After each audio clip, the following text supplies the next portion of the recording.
Hello everyone, a very good evening to all of you.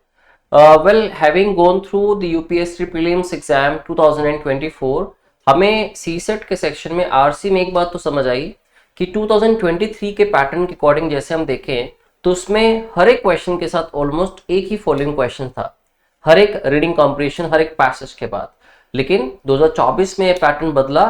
जैसे last year के pattern 2020-21 में दो दो क्वेश्चंस पूछे गए पैसेज के बाद, तो 2025 के लिए जो हम ये सीरीज स्टार्ट कर रहे हैं दोस्तों, इसके अंदर हम लोग उन क्वेश्चंस को भी करेंगे जिसमें पैसेज के बाद एक फॉलोइंग क्वेश्चन होगा, as well as the passage having two following questions. Okay, तो स्टार्ट करते हैं आज की क्लास। और अगर डिफिकल्टी लेवल की बात करें तो 2024 में सीसेट का जो क्वांट रीजनिंग का सेक्शन था उसके कंपैरेटिवली अगर हम इंग्लिश आरसी को कंपेयर करें, अ बिट डिफिकल्ट दिखे 2023 के comparatively. So passage is 1 tends to, पूरा पैसेज हम पढ़ेंगे, इसके साथ दो क्वेश्चंस हैं जिनका आपको आंसर करना है और कमेंट बॉक्स में मुझे जरूर बताइएगा अगर आप सॉल्व करते हैं मेरे साथ तो आप लोगों के क्या आंसर्स रहे। तो कोई डाउट होता है तो भी आप कमेंट बॉक्स में लिख सकते हैं। Well, 1 tends to acquire knowledge about one's own country through the stories। देखो हर बार ऐसा ही होता है, हमें अपने रिचुअल्स कैसे पता लगते हैं, जितने भी रिचुअल्स ठीक है हमारे चलते आ रहे हैं, हमारे एंसेस्टर्स बताते हैं, बुक्स में से पढ़ते हैं, स्टोरीज सुनते हैं अपने ग्रैंड पेरेंट्स से, अपने पेरेंट्स से, तो उसी कॉन्टेक्स्ट में बात हुई।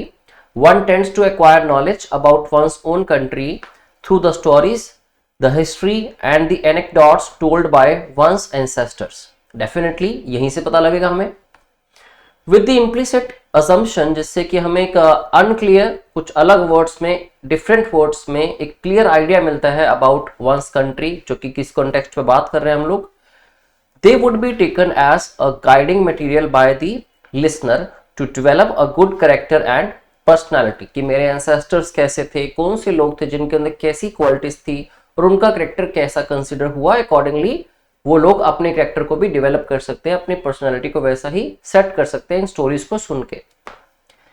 The irony is that rather than embracing its own great traditions, अब यहाँ पे आयरनी की बात, एक अनयूजुअल स्ट्रेन चीज क्या है यहाँ पे कि एम्ब्रेस करना, गले लगाना अपने अच्छे ग्रेट महान ट्रेडिशंस को, उसकी बजाय लोग क्या करते हैं, the modern Indian psyche prefers to slavishly imitate. तो प्रेफर करते हैं, स्लैविशली का मतलब जब हम बात करते हैं स्लेवरी के मैनर में, इमिटेट करते हैं मतलब कॉपी करते हैं, एमुलेट करते हैं worn out trends in western intellectual thought like marxism or even to defend christian and islamic missionary aggression। तो बाकियों के जितनी भी आइडियोलॉजी है उसको फॉलो करते हैं, उसको सुनते हैं, rather than embracing their own great culture और great tradition। तो आगे बात होती है दो लिविंग इन इंडिया, तो बेसिकली बात इंडिया की हो रही थी पर्टिकुलरली। दो living in India in proximity temples, जहां हम काफी नियर हैं, काफी क्लोज हैं टेम्पल्स के, योगीज के and great festivals, most modern Indian intellectuals are oblivious, बहुत ही हेजी हैं, वो बिल्कुल अनक्लियर हैं कुछ चीजों को लेके, to the soul of the land. Now they might as well be living in England और China for all they know of their own country. तो कई बार लोग बाहर रहते हैं, वहां से भी अपनी कंट्री के बारे में सुनते हैं चीजें, या फिर क्योंकि बाहर रह रहे हैं तो शायद अपनी कंट्री के बारे में बहुत कुछ पता भी नहीं होता।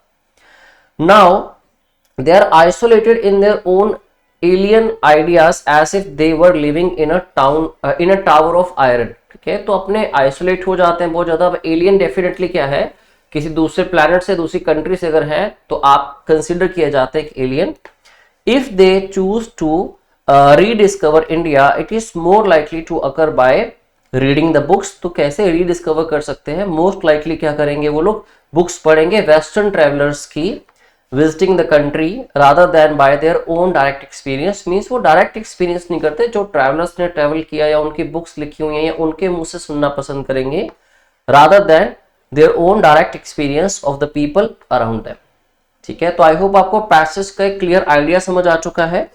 Now let us read the following question. The first question is which statement best supports the idea that modern Indians tend to ignore the great Indian tradition। तो उसको आपको बताना है किस आइडिया को बेस्ट सपोर्ट, कौन सा आइडिया बेस्ट सपोर्ट करता है गिवन ऑप्शंस में से इस बात को कि जो मॉडर्न इंडियंस हैं वो इग्नोर करते हैं ग्रेट इंडियन ट्रेडिशंस को। तो फर्स्ट है they read the books written by western travellers, तो बुक्स तो पढ़ रहे हैं अगर वेस्टर्न ट्रैवलर्स की, तो शायद वो रीडिस्कवर करने की कोशिश कर रहे हैं, जैसा पैसेज में भी गिवन था। इस आइडिया को तो सपोर्ट नहीं करता, that they tend to ignore their great Indian traditions. तो ऑप्शन आपका फर्स्ट इनकरेक्ट हो जाता है। They travel to England to know about India, ऐसा नहीं है, he was just saying sometimes लोग इंग्लैंड में रह रहे हैं, कोई लोग चाइना में रह रहे हैं, तो वो एलियन बन के रह जाते हैं, उनको इतना पता नहीं लगता अपनी कंट्री के बारे में, और समटाइम्स वो वहीं से सुनते हैं। डजंट मीन कि वो इग्नोर करते हैं इंडियन ट्रेडिशंस को because they travel to England to know about India. They emulate the worn out western intellectual ideologies, जो कि पैसेज में भी गिवन था। पैसेज में बस वर्ड इमिटेट यूज किया गया था। इमिटेट का मतलब भी कॉपी करना है और एमुलेट का मतलब भी कॉपी करना है, ठीक है। सो ये आपका करेक्ट आंसर होगा। They emulate the worn out western intellectual ideologies, उनकी आइडियोलॉजीज के हिसाब से वो वर्क करते हैं, उनकी तरफ ज्यादा इंक्लाइंड है। जैसे हम नॉर्मली भी बात करें, लोग बहुत ज्यादा वेस्टर्न कल्चर के टुवर्ड्स इंक्लाइंड है, ठीक है। वो चाहे हमारे पहरावे की बात करें, चाहे ट्रेडिशंस की बात करें, सोशल मीडिया इसमें काफी बड़ा रोल प्ले करता है अपना। By the way fourth option क्या थी, they lack a good character and personality, तो ऐसा नहीं है।